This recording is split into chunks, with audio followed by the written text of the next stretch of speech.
Steve, I haven't talked to you yet, so Happy New Year. And today is the last day I'm telling anybody Happy New Year because I think once we get Got to it the in under the, that's weekend, great. Got it in I under the think wire. That's we're.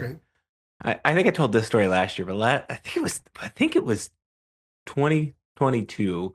We were at Bed Bath and Beyond in February, and I heard some guy say Happy New Year to somebody that he hadn't seen, and it was unironic too, and it was weird. So this No, is the definitely smart. cutoff. Yeah, But I'll take it. Happy New Year to you. yeah, That's great. yeah. Um, this week's podcast, well, this podcast is called Stuff Summer Says Steve. with Steve. And Steve, we have a guest this week that is just absolutely one of the most topical guests we could have on at this podcast for a multitude of reasons. Between our interests and that Penn State sporting event that's happening Thursday night.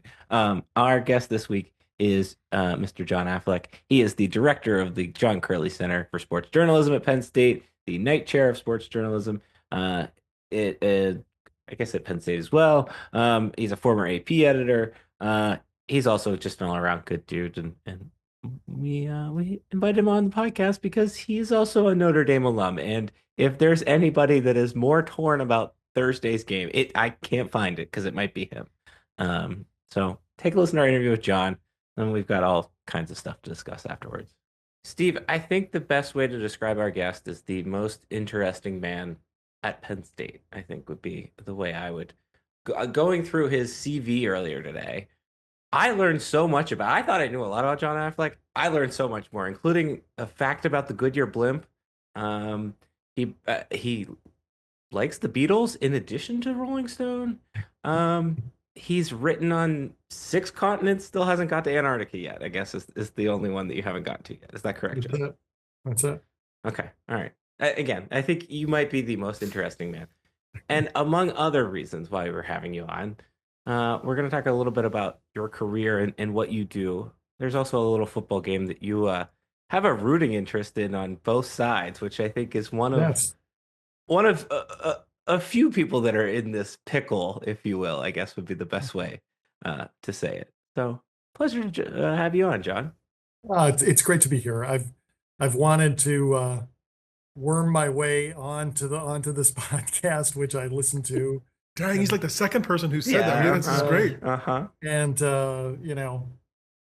and fortunately, my teams have given me a chance to do that. There you go. So There I'm you happy go. about it. So for those of you that don't know John, John is the Knight Chair in Sports Journalism at Penn State. In addition to that, he's also the director of the John Curley Center. Um, for those who didn't necessarily go to the journalism program at Penn State, what is the Curley Center? How would you describe the Curley Center to someone that doesn't know what it is? Sure. The Curley Center is the sports journalism program at Penn State. And at Penn State, we've got the oldest of the sports journalism programs around the country. Now, I'm sure it's in excess of 125 schools have some kind of journalism program. But back in 2003, John Curley, who was a founder of USA Today, with our former dean, Doug Anderson, kind of came up with the idea of, hey, a great way to teach journalism to students would be through the lens of sports, because you learn so much about culture through sports. But also, if you had a choice between going to the basketball game and the city council meeting, one's going to be a lot more appealing than the other. So, so that's how we started. And then the first director of the center was a friend of mine named Malcolm Moran. And then when Malcolm left, I took over in 2013, and I've been here ever since. And now I do that and run the journal, and now I'm the department head for journalism as well. Why is it important that we I don't know what the right term is, maybe side group or pull sports journalism out into its own Sure. window, um, comparatively the way we do maybe media like movie journalism and entertainment journalism and things like that. Sure, it occupies. I mean, the short answer on skills is that the skills are very similar. I mean, journalism skills are journalism skills, listening, writing, reporting, asking good questions, thinking about story, thinking about the way to tell a story. All of that is pretty similar.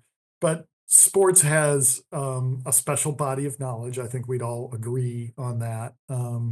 And I think that um, my title on the night side is that which is a foundation that gives money to journalism programs. Um, the it's I'm the night chair in sports journalism and society, and we take the and society part pretty seriously, thinking about the ways in which sports reflects and directs culture at different times. I mean, to give you like the simplest of examples and historical one, Jackie Robinson breaking the color barrier in baseball is both a hugely important cultural moment that crosses all sorts of all boundaries, and but it's also a sports story. So that's a little bit about what we do. It's also, we have a lot of, I mean, Penn State is a place where sports is important. And we have one of the largest programs in the country with 31 varsity sports. And teaching our students how to cover sports through the lens of those 31 varsity teams is really helpful for people who want to launch into that world. So for people who have an interest in launching into sports journalism and sports communication in some aspect, we really have pretty much everything you could want in terms of classes, student media, partnerships with the athletic department, students working through them and through Big Ten U covering games. Our students just got done covering the NCAA tournament in women's volleyball that ended with Penn State winning a national championship. So, we've got a lot going all the time. So it's really a fun place to be. I do some projects with the students on sort of big issue stuff. In the past couple of years, we've been to the Paralympics through a partnership with the Associated Press.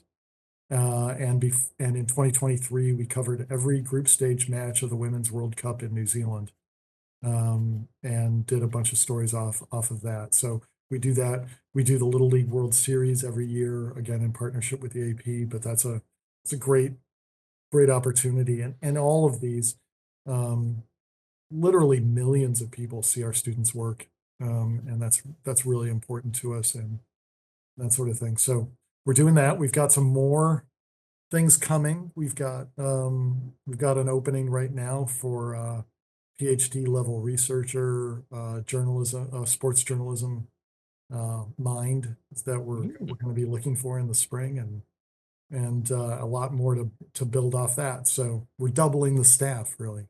Wow, impressive. In more than a decade there, John, that you've been with Penn State with us, how have the students changed, right? The delivery methods have changed, how people are consuming their stuff has changed. What have you seen about the students and the students that are interested in sports journalism coming through the program? Sure. I mean, fundamentally, good students are good students. They're curious, they read, they ask good questions. They're, a little bit, they're not afraid to nerd out on on sports or on reporting and that sort of thing. But I think what has really changed is the delivery method of information and communication. I mean, the idea of a podcast in 2013 would have been really radical and crazy. Who's going to listen to that? Um, you know, um, and sort of the short form video, the documentary as a fundamental way of getting things through. So it's both really short form and long form, as is where attention is really going. And like the traditional newspaper, sort of game story take and feature story.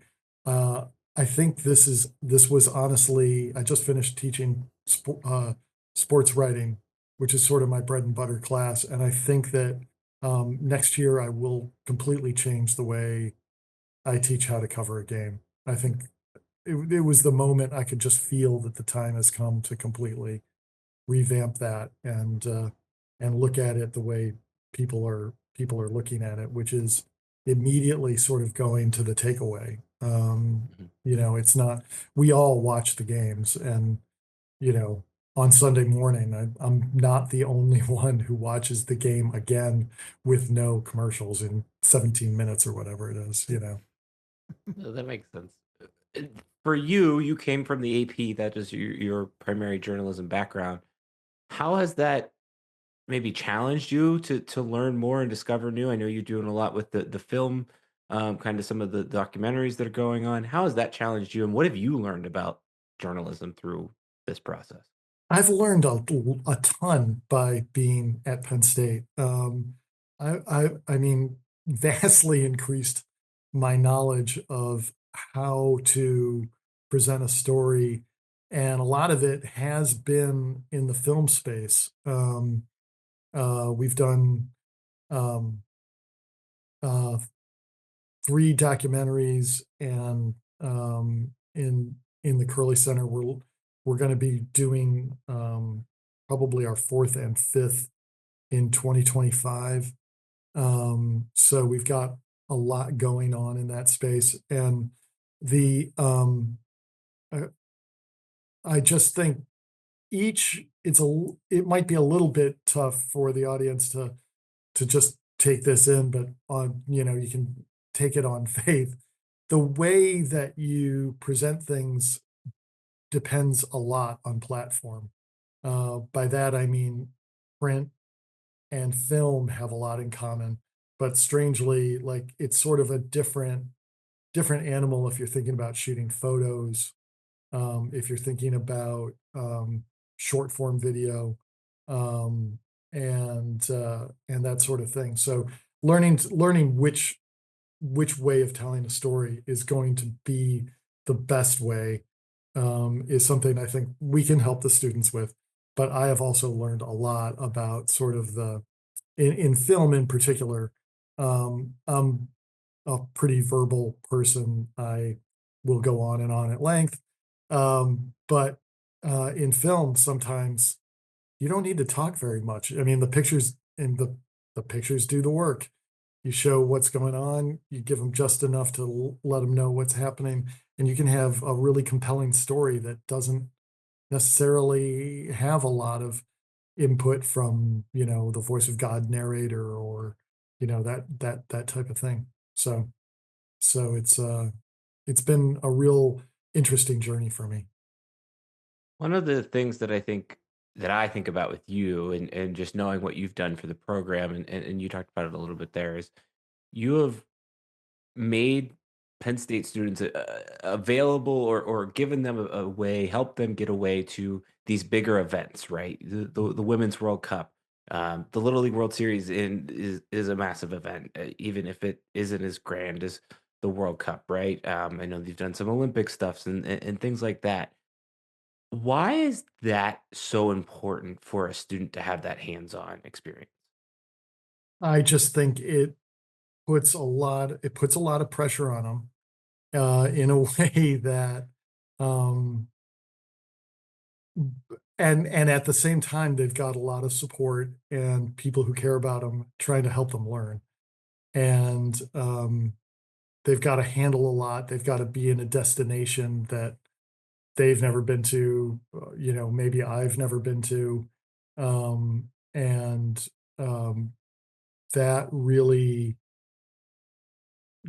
m- makes them have to focus. Not that they wouldn't anyway, but it's really, really intense. And the level of improvement you see in one of these projects is just sort of exponential. It's life changing um, for the students, and also just sort of the part that's really great is developing as people, and we all sort of on these journeys and on these projects develop a camaraderie that are bonds that last a long time. someone from my first trip abroad, where we covered Penn State playing in Ireland against Central Florida, just texted me today to say, "Hey, I'm getting married. What's your address? We're going to send you the invitation." That's really important too, and just really means the world to all, to everybody who's involved, and me in particular. When you have these projects, are you, as you're evaluating students or putting students in a position to succeed, how do you balance that? Oh, they're students, they're getting experience, or, oh, no, we've got a partnership with the AP. They've got to have good stuff. Like, how do you, and part of it is the selection of the students in the first place, but once they're on site, Yeah. how much do you nurture and how much are you like, okay, we're here, get it done? It's moment to moment, and you have to a little bit feel what the student needs, and I have actually quite a substantial amount of experience with this, because since about 2000, my role at the AP was primarily as an editor, and editor with teams. And so, you're kind of the coach, and sometimes the player needs, attaboy, I believe in you. It's okay. Don't worry. That was a bad call by me. Don't worry about the interception. And sometimes it's like, hey, get your head in the game. This is real. You're about to fail at this, and you need to get it together. Most people, I mean, honestly, the Penn State students, my experience with them is they put more pressure on themselves than I could ever put on them. And a lot of it is me getting them to relax. I'll tell a story that maybe I shouldn't tell, but so we had a really rough trip over to Paris in the fall, and it took 2 days. We missed our flight. We missed our connection out of Philly, and so we had to essentially spend a night in Philly and then catch a flight the next day to Dublin, and then from Dublin to Paris. Jeez. So it was the day of the West Virginia game. That's where I watched the start of the season, was in the airport in Dublin. And okay, so we get to Dublin, and then our flight doesn't leave until the evening in Paris. And so I'm like, we got 10 hours to kill. We're in Dublin. I was like, guys, we're going downtown. And everybody had been through hell, and they'd been like really roughed up. So, hey, we went and got a pint, and we got a bite to eat in a pub, and then we took pictures at Trinity College of our trip to Paris, and then we got on the flight. But that's the thing, like, we could sit around the airport all day and be worried, and geez, how is this going to affect us? Or what? Sometimes you just gotta roll with it and have some fun. So that's what we try to do. Thanks. You've mentioned the coach role, and we're approaching, at least in the college sports world, I would say the 1A, 1B biggest event of the year with the national championship. For you, when you were an editor at the AP, and maybe let's spin it forward to 2025, what are you looking for from your staff? What is essential to the coverage of the game? Couple of things. You want your reporters to come to you and tell you what the big storylines are, more than you want to tell. If I'm telling my reporter what the storyline is, then they're not doing a great job on the beat. They should be telling me what's going on. But we've got sort of like, general ideas. There are always going to be some things about the actual game coverage. There's going to be lead, sidebar, most valuable player, the losing side's perspective, that sort of thing. You can kind of sketch out before the game happens what the lead and some of the sidebars are. And then tomorrow we'll look forward to next season, but we're not going to do it tonight. Tonight's about, let's have the moment of appreciating what the champion did, and what the game was like. and where it turned and sort of the reliving of it, I guess. Red Smith said you watch games to have fun and then you read about them to have fun again. And so that's sort of, that idea. But yeah, you really want your beat writers to be sort of leading the way. But you know, it really depends on who the participants are. Obviously, we've got a big story this time through in that 3 of the 4 teams are Northern. Um, and um, and that the SEC, as I heard on the National Football Inquirer, had to go off brand to get into the semifinals.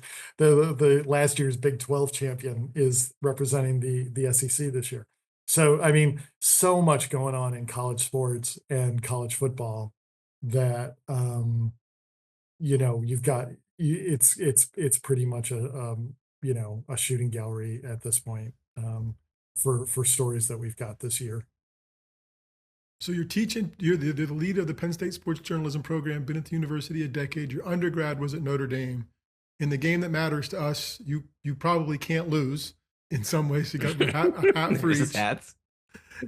Do you consume stuff for fun at this point, or are you looking to know something or learn something as you're getting coverage before the game? Both. Yeah, both. I think I read up enough that there are so I'm interested in Carter's injury and and the injuries on Notre Dame's defense and what that's going to do to this game. And are enough guys injured on both sides that we're going to actually score points. So that kind of thing. But I'm also interested in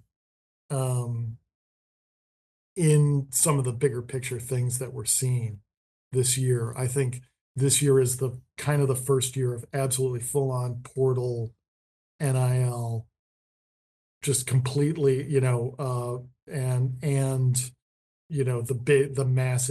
the massive conferences. We're in sort of a new phase, and I'm kind of fascinated by the way this is all shaking out, partly because I think it's shaking out in a really interesting way that is pointing to a new paradigm in college football where one conference can't have the dominance that the SEC has had through the first 20 years of the century. So for you, what keeps you up at night about sports journalism's future? I mean, the idea that we're just going to hot takes and there's nothing else about that. That it's completely without factual information that people are talking, and that's just the consequences are less dire than that happening on the news side, of course, but we live in the same world, so bad information and people sharing opinions off bad information bothers me. And so that's the main thing. I'm pretty confident that our democracy is going to survive, and that there's going to be there's going to be journalism, but I really want that to be fact-based and not just the Knicks have to be more consistent. Well, they are consistent. They're consistently awful. Let's move on. Let's it's that kind of thing. So that's what bothers me most. What was your immediate reaction when Notre Dame won on Thursday? Because you're split. For those who don't know, as Steve mentioned, John undergrad degree is from Notre Dame. He is probably, I would consider, a top 5 Notre Dame fan that I know of. He goes to, how many games do you get to a year? At least 1 or 2, right? At least one, yeah. Yeah. So what was your immediate reaction when you were like, oh, they're gonna have to play Penn State, my other school? Well, I mean, I knew that going Right. in because Penn State had won. Honestly, I was just overjoyed. I was just like so happy that when they got like the second first down on the final drive and the clock was now at 3 minutes. There's just not enough time for Georgia, and plus the way they were playing, plus the way Georgia was playing, and you just knew that they weren't gonna pull it together, and then Notre Dame got the sack. Yeah, I was just I'm just thrilled. I'm just really, really happy. I can't yeah, I can't tell you. Like I know everybody wants there to be a big conflict, and it's like, like I'm gonna pick one of these hats and that's gonna be it. And I wanted to go to the game, but I have a conflict. And the other thing was that like I know that no one trusts me. On like my Notre Dame friends don't trust me. They think I've gone over to the Penn State side, and the Penn Staters were all like, hey leprechaun, you better stop it, and so I'm gonna get grief. My Twitter's gonna blow up. Hey man, what are you gonna do now? On Thursday night. But honestly, here's the deal. Notre Dame won its first major bowl game in 31 years last week. I mean, that's like incredible. That's just like the person I apologized to that night I was the college football editor at the AP for like 5 years.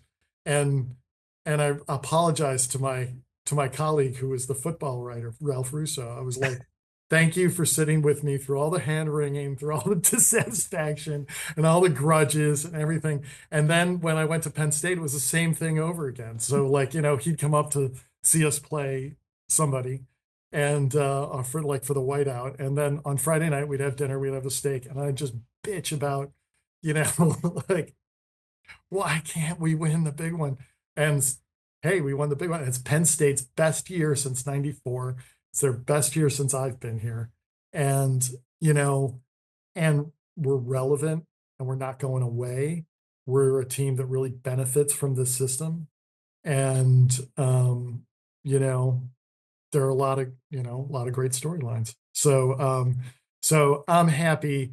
I don't know what it's going to be like. I think I'm probably on Thursday, I'm going to be more sad for the loser than I am happy for the winner.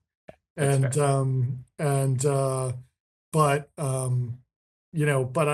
But I am still thinking I'm going to the national championship either way. No matter what.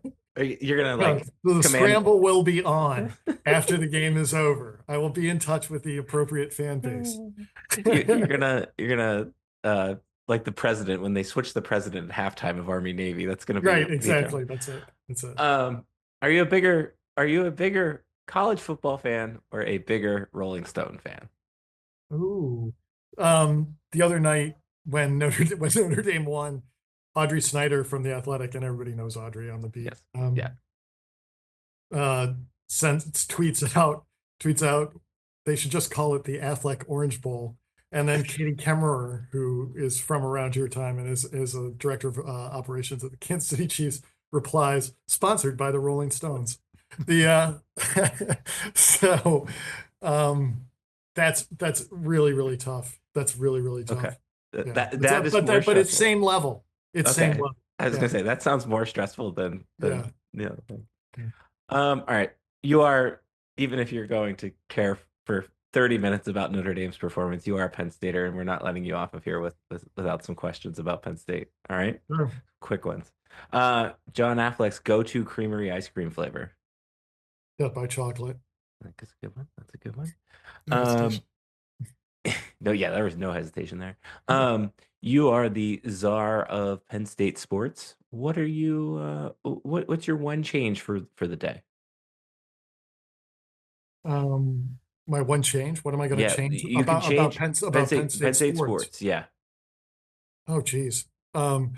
I know what I'd do. I'd give track and field a There new it is. building. I'd give track and field a new indoor track building with stands on both sides. That was in the CV. I noticed that in the CV. Yeah. So Yeah, I was. I've worked with track and field. Coach Contact's a good friend. and lastly, what's John Affleck's favorite spot to grab a drink downtown? Oh, geez. Um, I actually like the Ale House Good answer. up That in works. Toftres. That works. I like Duffy's. Mhm. Um, uh, yeah, Axeman's right by my house. Ah, Um, and so all those places are. It's like a little okay. tour. We just made a Yeah. map. Yeah. We just Yeah, got that's the great. Yeah, we got to get a bus, but we could have a pub crawl. Yeah, that's great. All right, John. Where can people find your Twitter and kind of learn more about any of the topics we discussed here, which was a lot of your stuff. I know you do some writing. I know you do all Yeah, kinds of things.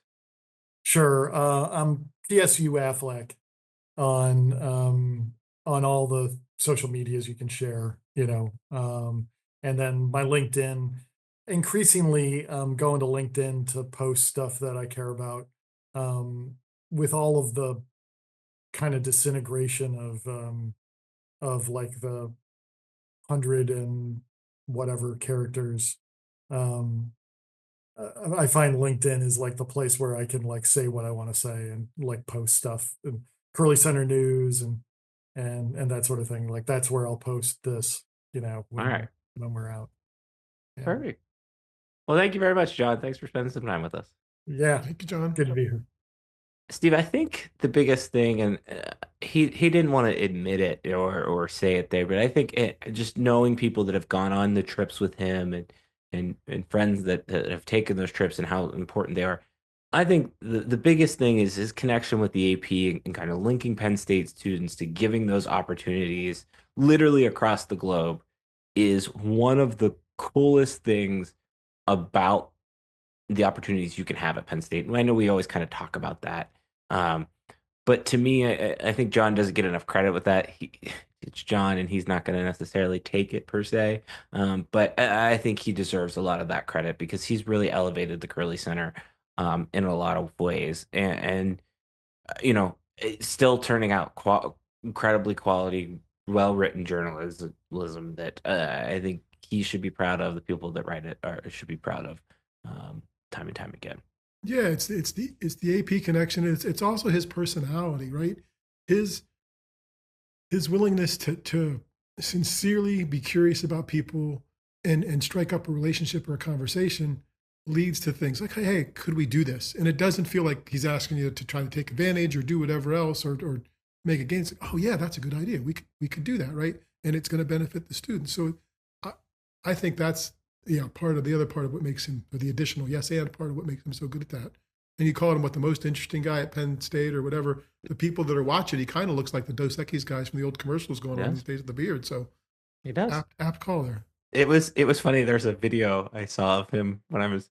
'Cause like I said, I had John in class for a class. We've known him for a long time, and there was a video of him without the beard, and I kind of forgot that he didn't always have the beard, and it was kind of weird to see him without the beard. Now he's just John with the beard.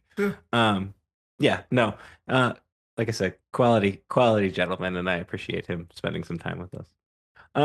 Okay. Let's see where to begin. Gonna go to the list. Do you have old guy, young guy? I think you have old guy, young guy this week. Yeah, I'll do it. Okay, perfect, great. We have a game to talk about. We have a game to recap briefly. I have a topic of conversation that I want to hit in between there as well, related to the games. So let's rewind just a little bit and talk about Penn State's performance against Boise State. What a comforting win. When I say that, they answered every question I had for them going into that game. They stopped the running game. They moved the ball. They figured out that if they're going to shoot themselves in the foot, they figured out how to come back from that. And I think that was so reassuring and so much fun to see. I think probably I don't know if it was necessarily from start to finish their best effort of the season, but it's another one of those efforts where going into a national semifinal, I know that they have another higher gear, and if they play even smarter and don't necessarily take some dumb penalties along the way, they could probably, or fumble it. They could probably absolutely dominate a game, or play with any of the now three opponents left that they could have to play, one of which they'll have to play on Thursday night. Um, so yeah, I thought it was a solid effort, and it felt like a big win for however we want to label that. We wrote about that, talked about that. I have to go find a text message real quick because somebody was pretty fired up about it. What did he say? I think this was the.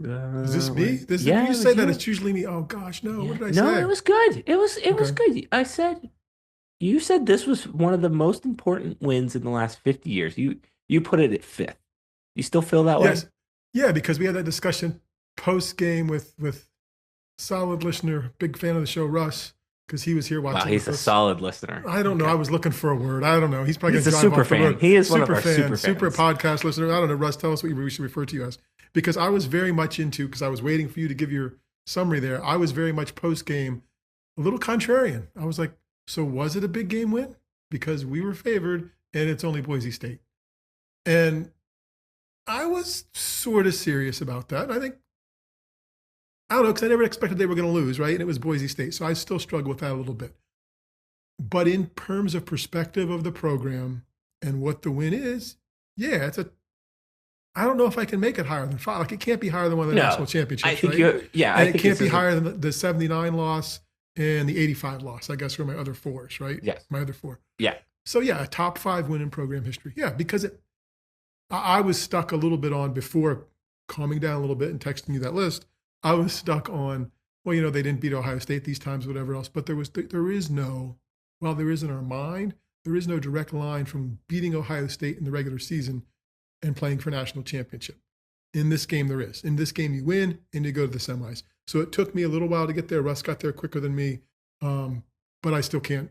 It's number 5. It's the 5th biggest win in program history, which is not bad for a program that's had this many games. I think it's big because of all the opportunities it now affords you. It now affords you to be 2 wins away from a national championship. It affords you a spot in the 4-team college football playoff, right? Like this, you are now in the 4-team college football playoff for all the bitching and moaning we did about James Franklin kind of missing that in that era. They're now there. They're reaping the benefits from this 12 team system. They're there, and 130 some other teams are not. And I think that's why it was so big. And I think, I think that's fair, and I think that's correct. I didn't go to the game. You did not go to the game either. But from what I remember of the broadcast, and I was sober completely during the game. That's the honest God truth. Did hit the champagne a little bit hard and was a little bit of a rough morning the next day after the game. But here's what I'll say. I thought it was a very much a bread and butter, fine ESPN broadcast. Like, I think that's what my biggest takeaway of all of the playoff broadcasts, even the Rose Bowl, has been. Would you agree with that? Yeah. Clean, steady, do their job, nothing spectacular.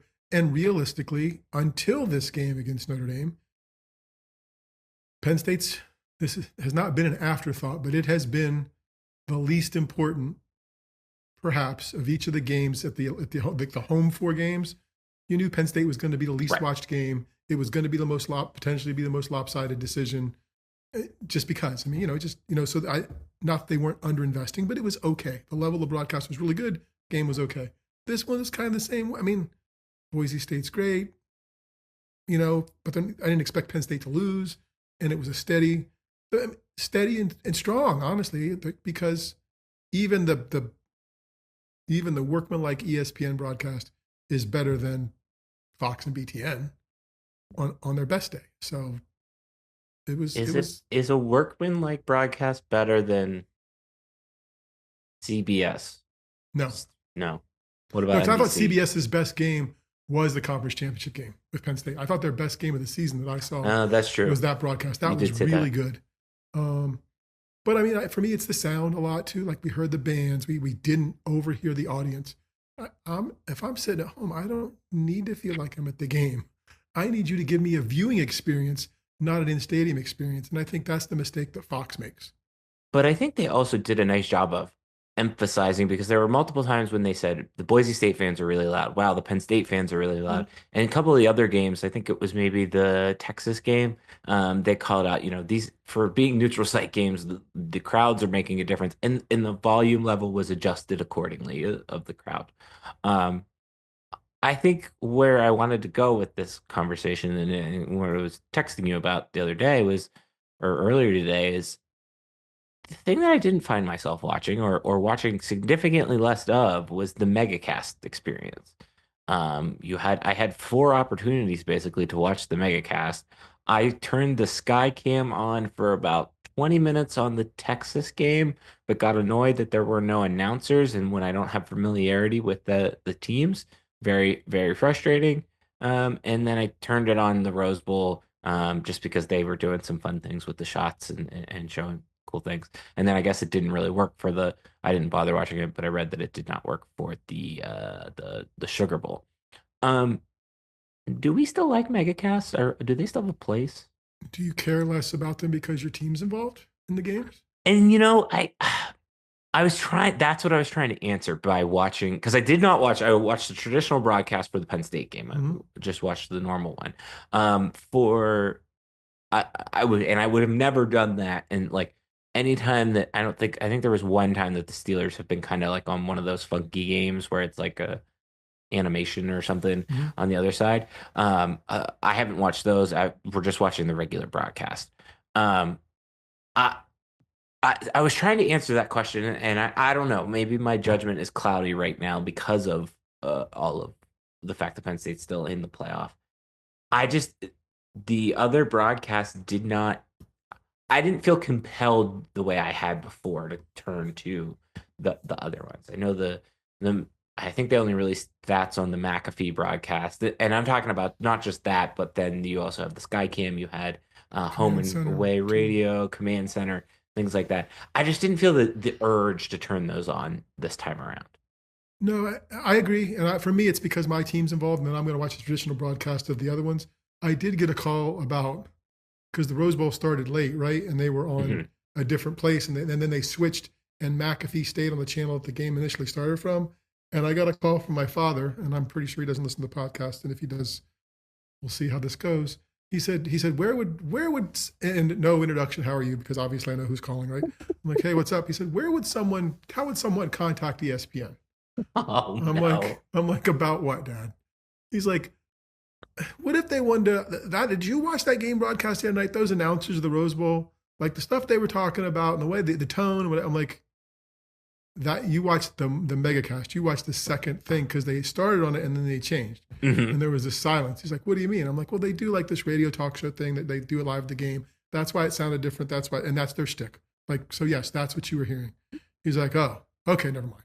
Right. But he wasn't alone. Like there was there's an article. Yeah. Right. And so I get that and why those people would be confused. I think the megacast option I would like to see during the playoffs is one that they did early on with like the former coach or the current coaches roundtable. Oh yeah. And I don't know if the coaches don't want to do it to talk about other coaches, if they've just decided that format costs too much because they've got to then get talent. And because as it is now, right, they're just showing the same views. It's not really costing them anymore. But I would love to do that. I mean, I would like to hear Brett Bielema, like right. For what it's worth, right, talking about it. Somebody who's probably got an opinion about something and might say something like that might interest me. But if my team's playing, I'm still leaning toward the traditional one because I want to hear what's going on. And I'd be interested. I guess it'd be easy to go look at YouTube to see the views on like the Ham and Jones booth cam, like that they get, because they get decent traffic on that from people watching them or at least listening to them through YouTube do the game kind of thing. There was somebody that a friend of mine was trying to find that broadcast specifically. And I know that there's a lot of people that tune in and listen to that. It's very funny that your dad was one of those people that basically ended up in an awful announcing article. I could understand how that would be jarring as well, particularly for the reverence we have for the Rose Bowl in this country. Um, I don't know. I think I was thinking about it. The other thing I was thinking about is like I haven't really watched a Manning cast all year. I haven't watched any of the other ones this year, and I maybe they just have lost their gimmick on me, and maybe it's just the fact that like the less the better. Um, I don't even know that it's less. I just think it's the cleaner the better, I guess would be the best way to say Yeah, it. yeah. I think there's times where it works. I think the Manning cast probably numbers are still good, but you've seen that show. I mean, and this year, they had Belichick on 3 or 4 times, right? It was about who they going to get to talk about these teams, who are from their towns, what are their cultural references can they make, how can they pick on each other. But after a couple seasons of that, you've seen it. It kind of feels like Right. Tony Romo, like calling plays. I mean, I think that's around here to stay. Sorry, here to stay. I think the megacast could work and probably still does for them because it doesn't cost them anymore. They're not really counter programming. People may stumble over it the same way, but I think they could probably try some things again. And the other one that would be wonderful would be a rules analyst the whole game. Just give us Here's what that official's looking at. That would be time. Because it's the rules, the officiating and the replay throughout the bowl season has just been typically unserving of the viewer. I don't know that it's been awful, but it hasn't served the viewer well at all. I think that I agree with that. I wholeheartedly agree with that. Yeah, no, I think one of the things I was thinking about, and I was thinking about this, I think it was game day, the day of New Year's, we were watching game day, and Saban was on there, and he was explaining football, and the way he was educating me about football, he wasn't just explaining football to me, he was educating me about football, was so enlightening that like that is what I think I'm looking for. I don't necessarily need Paul Rudd to show up and make some jokes, or I don't necessarily need to have like Pat McAfee being Pat McAfee at the Rose Bowl. Maybe that's just the football nerd that I've like become, but I just think that's where I'm at with MegaCast and probably what I'm looking for from that second viewing experience. I don't know what we're calling that, but that would be where I'm at. Yeah, and I think you could find, again, whether it's Bielema with the Big Ten teams involved, Lane Kiffin, right? I mean, there's only one SEC team left, but Lane Kiffin, like coaches who have an opinion. And then I think, let's see, on the fly booking, Tony Reale is the host, somebody who would call a coach, not call a coach out, but say, hey, coach, we see this happening. Like, why is that play work? Why is that play what looks like the same play to me work 3 times? Right. And try to pull something out of them. Maybe that can work. That's just more work because you're trying to get on time out of comments on commercials with the regular broadcast and probably line up your commercials there and not have to resell something.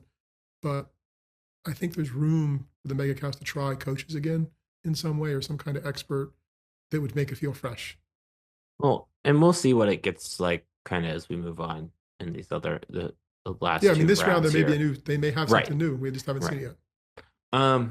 Okay, let's go there. Penn State will play Notre Dame for the first time since 2007. This will be the second time. No, I'm sorry, the third time in my life that these programs have played. But there were 15 years, pretty much of Steve's childhood, early adulthood. Quality college football, baby. It was fun. And I think it came through in your article very well. I think your article this week is on the blog, Notre Dame, Penn State, Notre Dame, count me in. And you listed out all of these reasons that people are fired up.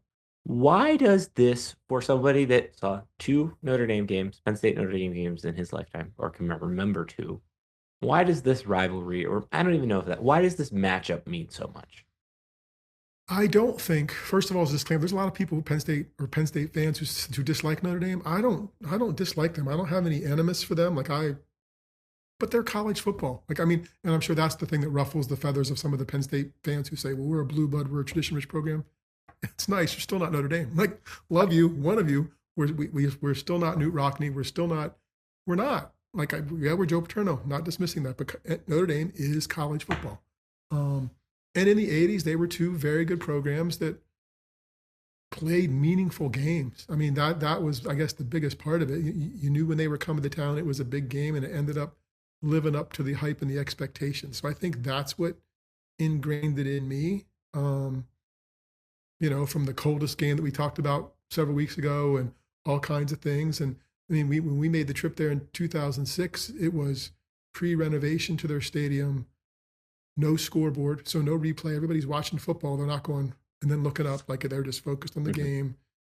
Everybody was very nice. So I just think it's almost kind of like looking in the mirror a little bit. I mean, I don't feel, I'll say on the one hand, they're college football, but I do feel like it's two programs that have probably going about it the right way, throwing that cliche out there that other programs look at and say, oh yeah, Penn State, they're doing it the right way, roll their eyes, and just as people would about Notre Dame. So that's they're just two tradition-rich, let's the leprechaun, the knee line, let's hear the bands, the fight songs. I don't know, it's just what I grew up with. Those were meaningful games. And again, we're not going to get them again. I forget who it was on local radio here talking about, the athletic directors will meet this week at the game. They should figure out a way for this series to resume.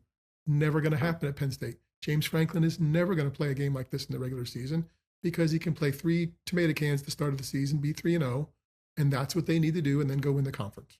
Right. We're not going to get him. So that's the other reason it's special. We're not going to see this game until next year in the playoffs if we're lucky.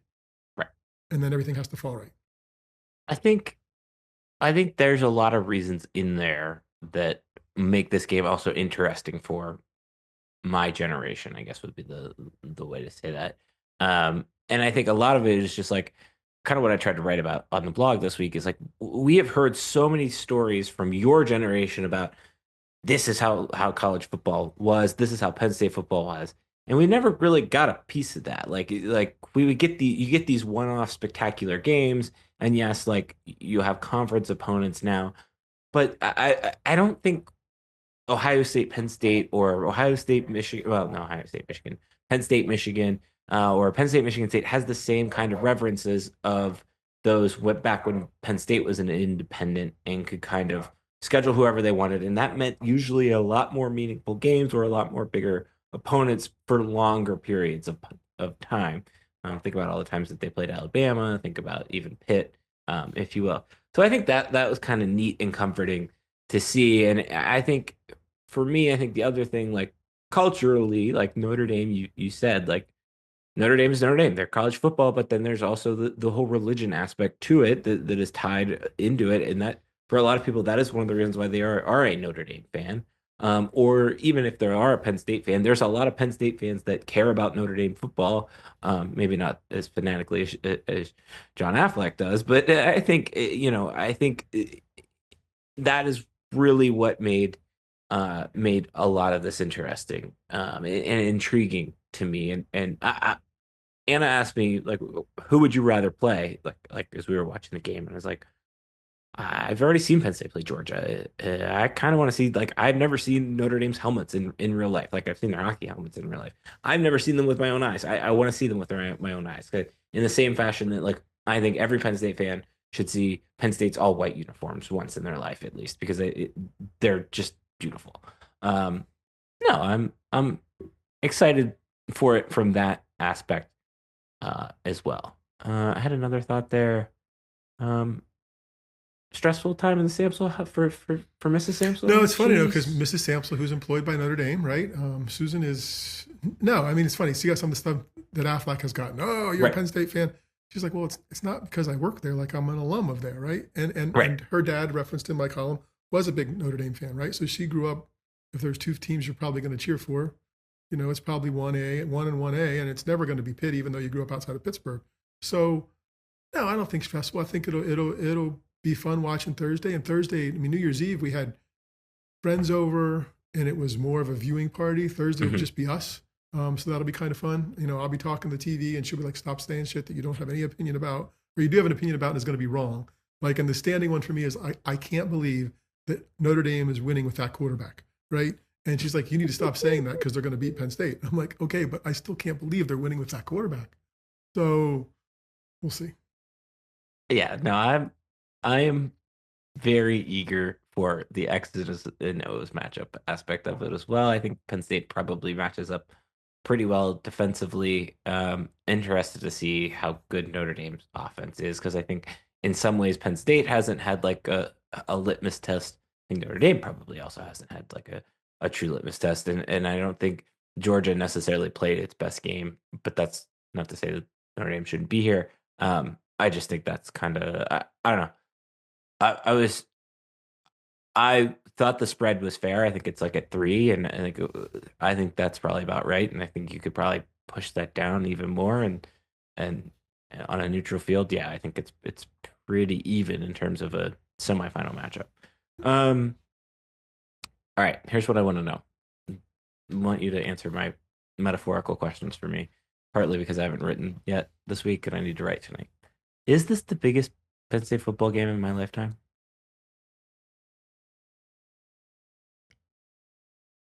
See, it's a tough right. one.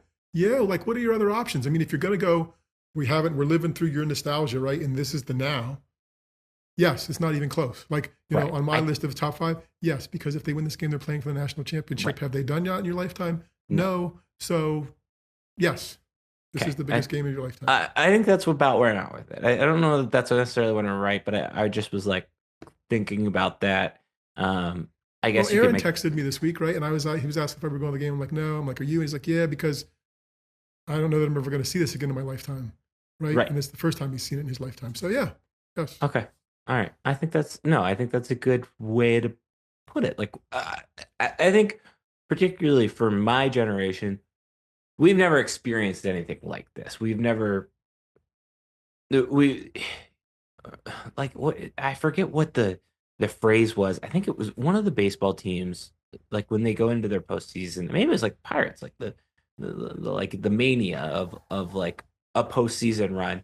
We've never like my generation hasn't really had that because like every bowl game they've gone to, even as big as the Rose Bowl 4 times, besides maybe the 94 one, which is hard to count because I was not even one.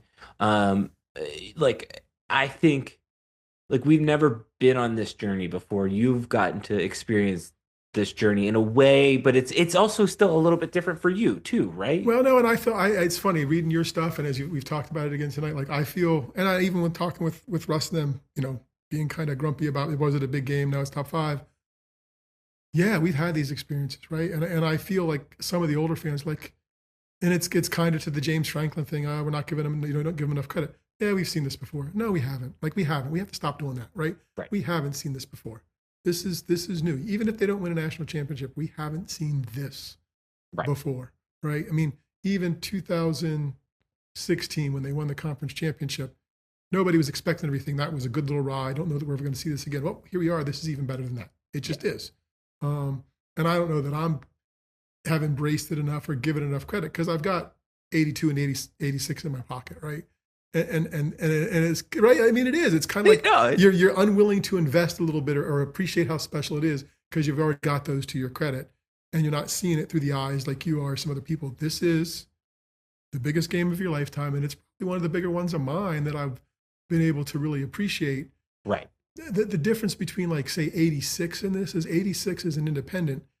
Every game mattered. Like that stinking Notre Dame game during the regular season, you knew if you lost, it was over. You knew if you lost to Maryland, it was over. I mean, talk about 1-0, and it's the same thing. They just didn't say it that way.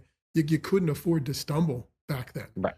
You know, and now we're at the point where they can't afford to stumble. So, yeah, like I'll try to be a little more appreciative of it as we get into Thursday night. But what I laugh when you say that because I have never got more not aggressive, but like intense text message during anything.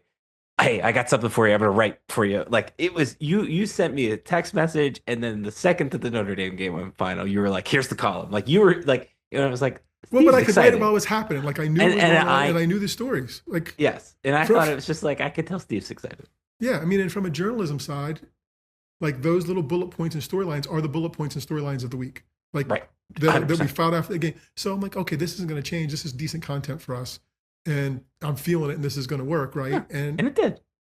So yeah, but I think that's part of it. Is like I do think there are fans probably older than me that do have we got 82 and 86 in our pocket. So what? Right? We've been there, done this before, but we haven't been there, done that before.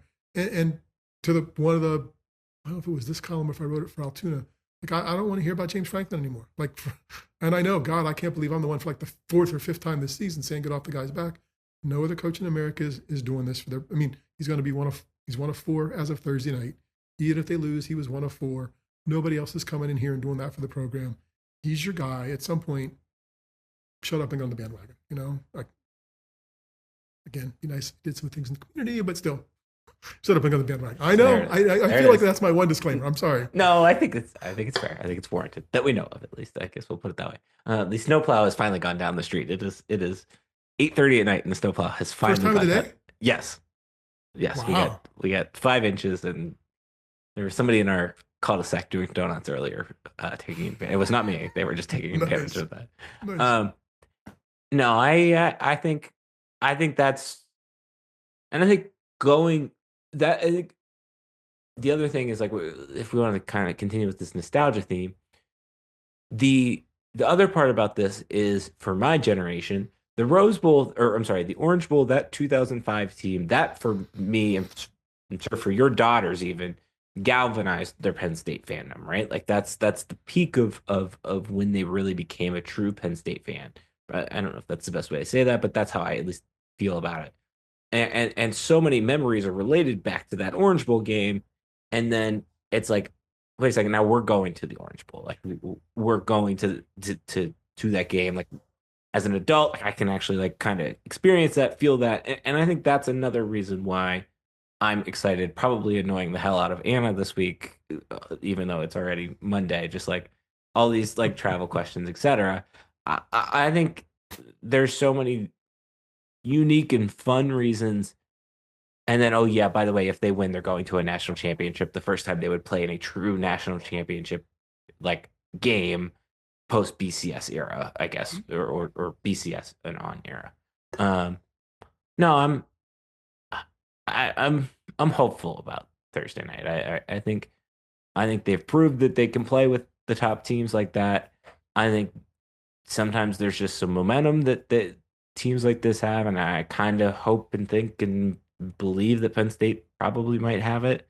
So we'll see what happens. But I at least feel good about how things are going to go, and I might eat crow on that, and that's fine. But at least I'm enjoying the feeling right now. No, I'm optimistic about it, and I'll utter it here one more time and not say it Thursday night with Susan so she gets mad at me. I cannot believe Notre Dame is winning with that quarterback. Like, he's a nice enough kid. They can't throw the ball. Like, there it is, Steve. It is. So we'll see. But then again, he can't catch the ball, so we'll see. No, that's fair. That's fair. Any other interesting storylines? Anything else from the week? Should we briefly touch on the stadium, the press box going down? Did you watch it live? I did not, because I was sleeping. I forgot. Neither did I. We were driving to Pittsburgh to make sausage. It was great. They did a good job with it. Yeah. The presentation, the pre-show, the after-show in terms of online, for all the stuff that's kind of in our wheelhouse, what we talked about. I thought athletics did a really good, and Penn State did a good job with that. What was your favorite video of it? Because I have one. The one that's inside the stadium is the best one. Yeah, yes. And it's so unnatural looking. It looks like a Lego or something. That one I think is my favorite. Yeah, I think just because it's different, right? Like, because when you start looking at views, that one had some of the fewer views because people they watched the one behind that everybody had. Yeah, maybe the inside one, just because it's unexpected. Like, from the outside, you know where it's going to fall. From the inside, you know where it's going to fall too, but it's just a different view. Yeah, it was weird. It was bizarre.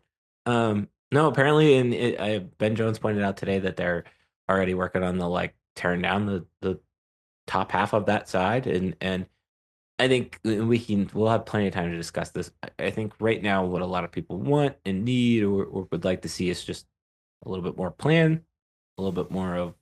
We need to find a guest to allay your fears or get you some information. It's not even that. It's like here. All right, here is my legitimate take on it. It's a public place, even if it is controlled by a semi-private entity, right? It's a public place of gathering. It's relatively historical, maybe not necessarily a historical landmark by government qualifications. But I just think when you're going to do something like that, I just want to see and have a little bit more information. That's all I'm asking for. I don't disagree. Okay. I think you're getting a pass because of the bowl game. I think that is exactly what's happening. But to the credit for the felling of the press box and all around it. Learned a new word this week. So did I. I think a week or two after their final game, the next piece in churning the news cycle has to be, hey, this much is done. They're 10% done, on schedule, and here's a rendering. And here's our initial plan for tickets. Yeah, that's all right. I think that's very fair. Okay. All right. We'll get to. I'm going to the game. You are going to watch on TV. Watch on TV. Yep. Okay. All right. Well, we'll have a recap on Monday probably of the usual stuff. It is. Oh, we'll get the old guy, young guy. Let's do old guy, young guy. When you take, you took a driving test more recently than me. Did they explain what the yield sign means? All I can hear. I hear someone who's about not answering my question is what I'm hearing right now. No, but all I can hear is, oh God, what is his first name? I forget it. Mr. Franco is he was the coach at Tyrone and Altoona. Yep. He was the driver's ed coach or teacher in Altoona. Yep. All I can hear him saying is, no one has the right of way, rather you yield it. And that's all I can think of anytime I go to a yield sign. Because we have roundabouts here. Look, I assume that the people driving in the other cars are dumber than me. So yes, if you're in the roundabout or you go ahead, because I don't trust you. I trust me, I don't trust you. Okay, that's fair. Well, see, maybe and as the way you say that makes sense, because this is a state college example. So maybe those people assume it's a college town. People also driving on the roads are smart. We're driving down 99 Friday night in the snow. Okay. We were going to go into town for dinner, which is fine. Nothing's going on. And I'm in the right-hand lane, the left-hand lane, there's traffic, so I can't get over. And there's like 6 cars coming down the ramp from like toff trees to get on going toward town. And I know there's a yield sign there, and ain't nobody slowing down. I've got no place to go. I know you've got a yield sign. Could you just slow up and let the person who's on the highway already continue at speed, and then you can speed up when you come off? I just don't. And a lot of ramps, I have a friend who did like traffic surveys and stuff. He's like, well, they've gotten rid of the yield signs because people are supposed to merge at speed and figure that out. Mm-hmm. I'm sorry, those people are dumber than me. They don't know how to merge at speed. So I would just like them to slow down at the yield sign and not come onto the road as if they own the road, and I'm already there. That's all. This is the complaining about public works section of the podcast. Is the snowplow still? No, that's the other drivers. I think we both agree that they're dumber than us. I would just like them to slow down too. That is my.